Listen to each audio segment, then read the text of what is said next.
Assalamualaikum warahmatullahi wabarakatuh. Kami dari kelompok 4 pada video kali ini akan membahas mengenai asal-usul nenek moyang Indonesia. Sebelum itu, perkenalkan, nama saya Adita Syabani Sabira, absen 1. Saya Aurika Janggara, absen 5. Saya Kalista Firenza Delia Putri, absen 6. Saya Fadila Rizky Arianta, absen 9. Nah, tanpa berlama-lama lagi, berikut inilah pembahasannya.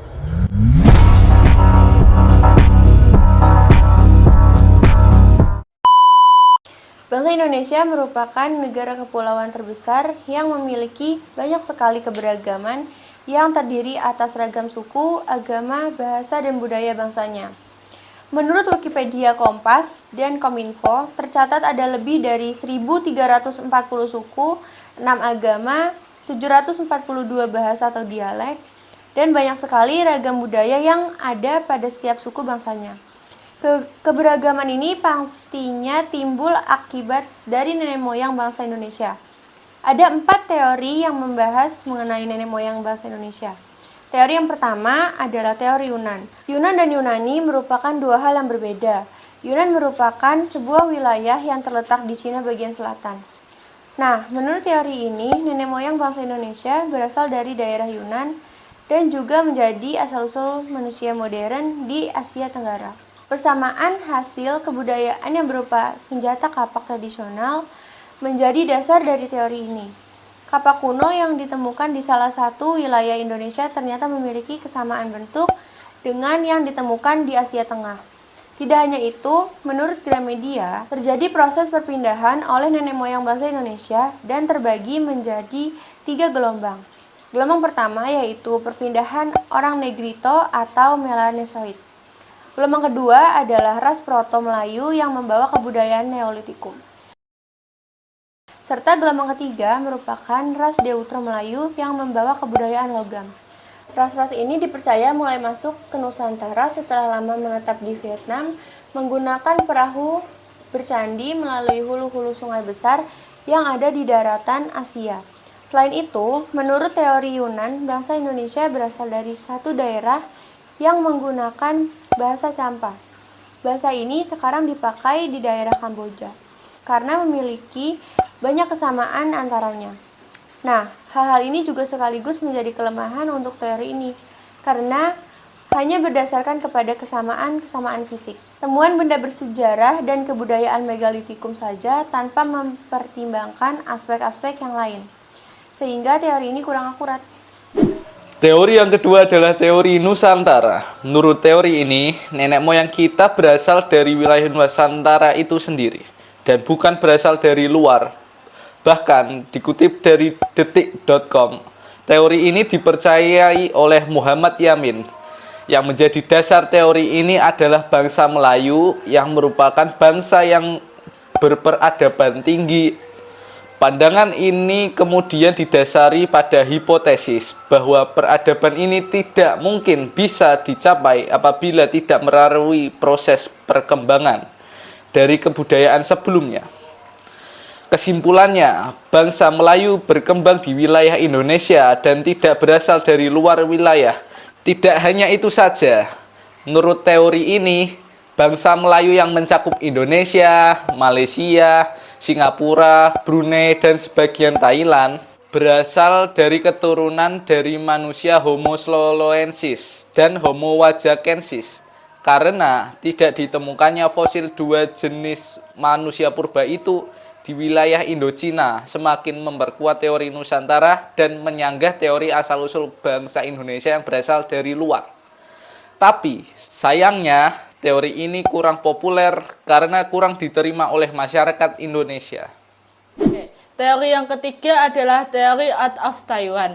Menurut teori ini, asal-usul nenek moyang kita berasal dari Kepulauan Formosa atau sekarang menjadi Taiwan. Teori yang dikemukakan oleh Peter Bellwood dan Robert Blues ini didasarkan kepada beberapa argumentasi. Pertama, Menurut teori ini, pola genetika antara kromosom atau DNA manusia Indonesia dengan manusia yang ada di daratan Tiongkok tidak memiliki kecocokan atau kesamaan. Pendekatan genetika merupakan penelusuran asal-usul manusia berdasarkan dengan penelitian kromosom maupun DNA-nya. Pada tahun 2018 dilakukan penelitian terhadap sekitar 3.700 orang Indonesia yang berasal dari 35 etnis yang berbeda. Nah, dari penelitian ini akhirnya terungkap bahwa orang-orang Indonesia tersebut hanya memiliki kecocokan genetika dengan bangsa Austronesia. Menurut Wikipedia, Austronesia secara harfiah berarti bahasa Kepulauan Selatan. Bahasa Kepulauan Selatan adalah sebuah rumpun bahasa yang sangat luas, penyebarannya di dunia. Dari Taiwan dan Hawaii di ujung utara sampai Selandia Baru, Aotearoa di ujung Selandia, dan Madagaskar di ujung barat sampai Pulau Pasca Rapa Nui di ujung timur. Bangsa Austronesia sendiri adalah bangsa yang mencakup etnis-etnis yang ada di Taiwan, sebagian Asia Tenggara hingga sampai Kepulauan Pasifik. Berdasarkan teori Out of Taiwan ini, sekitar 3.000 hingga 4.500 sebelum Masehi, leluhur Taiwan yang melakukan migrasi akhirnya tiba terlebih dahulu di sebagian utara Filipina. Kemudian hingga tahun 2000 sebelum Masehi, manusia yang mendiami Filipina kemudian melakukan migrasi kembali menuju wilayah-wilayah di Indonesia seperti Kalimantan, Sulawesi, dan Maluku Utara. Dan sering berjalannya waktu, mereka terus menyebar ke wilayah-wilayah lain seperti Pulau Jawa, Pulau Sumatera, Nusa Tenggara, dan Papua bagian barat atau Oskania. Bahkan mereka juga menyebar sampai ke Madagaskar. Pendekatan linguistik atau pendekatan bahasa menjadi dasar lain dari teori ini juga. Bahasa yang berkembang di wilayah Nusantara adalah bahasa yang merupakan bahasa Austronesia. Wilayah Nusantara adalah bahasa yang merupakan rumpun bahasa Austronesia. Pada dasarnya, pendekatan linguistik ini menyatakan bahwa asal-usul suatu bangsa dapat diketahui dari pola penyebaran bahasanya juga. Menurut teori ini, asal-usul nenek moyang bangsa Indonesia dipercayai berasal dari asal-usul bahasanya. Karena keseluruhan bahasa Indonesia yang berasal dari Austronesia yang berkembang di Taiwan, maka diyakini bahwa nenek moyang bangsa Indonesia berasal dari Taiwan juga. Teori yang keempat adalah teori out of Africa.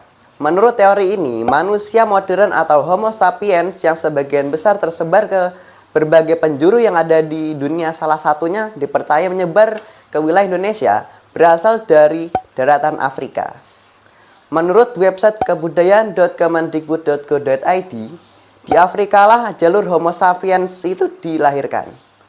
Nah, sejak saat itu, mereka mulai untuk keluar dari daratan Afrika dalam berbagai gelombang migrasi. Mereka akan mendiami sudut-sudut yang ada di dunia, menggantikan populasi yang ada sebelumnya. Sehingga, pendapat ini memiliki konsekuensi yaitu Homo sapiens paling awal hanya ada di Afrika. Bentuk-bentuk peralihan Homo erectus menjadi Homo sapiens hanya ditemukan di Afrika juga.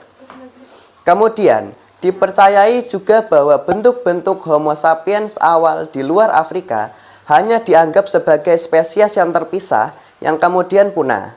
Jika para ilmuwan tidak mengkaji dan menjelaskan dengan lengkap, maka teori ini akan menjadi membingungkan. Teori out of Africa ini didasarkan pada pengkajian terhadap ilmu genetika melalui DNA, mitokondria dari gen perempuan dan gen laki-laki. Dikutip dari Kompas, manusia yang bermigrasi besar-besaran dari Afrika terus berlangsung hingga 4.000 tahun yang lalu. Kebanyakan dari mereka bermigrasi ke Kepulauan Nusantara, dan merekalah yang disebut penutur Austronesia. Mereka menguasai dari Kepulauan Formosa atau sekarang Taiwan di utara sampai wilayah Indonesia bagian selatan. Serta selain itu juga mereka menguasai di daerah Madagaskar di barat hingga Oseania di bagian timur. Hampir lebih dari setengah belahan bumi yang ada pada saat itu. Para penutur Austronesia ini menggunakan bahasa yang berbeda-beda tapi memiliki rumpun bahasa yang sama. Masih menurut Kompas, Teori Out of Africa menyebut Homo sapiens pertama di benua Afrika yang kemudian mereka menyebar ke seluruh penjuru yang ada di dunia antara 200 hingga 100 tahun yang lalu. Persebaran manusia dari Afrika ini terjadi dalam beberapa tahap yang berlangsung selama ratusan ribu tahun. Sehingga pada prosesnya terjadi perubahan dalam bentuk fisik yang mengakibatkan adanya perbedaan pada kondisi lingkungan sekitar dari daerah asalnya. Menurut Gramedia, teori Out of Africa ini didukung oleh seorang ahli genetika yang bernama Maxim Ingman. Dan juga, menurut Tirto ID, Herawati Sudoyo juga mendukung teori ini. Setelah ia melakukan penelitian, pada akhirnya membuka kemungkinan baru bahwa genetika orang Indonesia merupakan hasil campuran dari manusia modern atau Homo sapiens yang datang bergelombang dari Afrika. Dengan menggunakan DNA mitokondria di atas, berarti kita melihat, kita mengikuti migrasi dari seorang perempuan out of Afrika. Kalau kita melakukan penelitian ini di seluruh dunia, maka inilah yang kita dapatkan bagaimana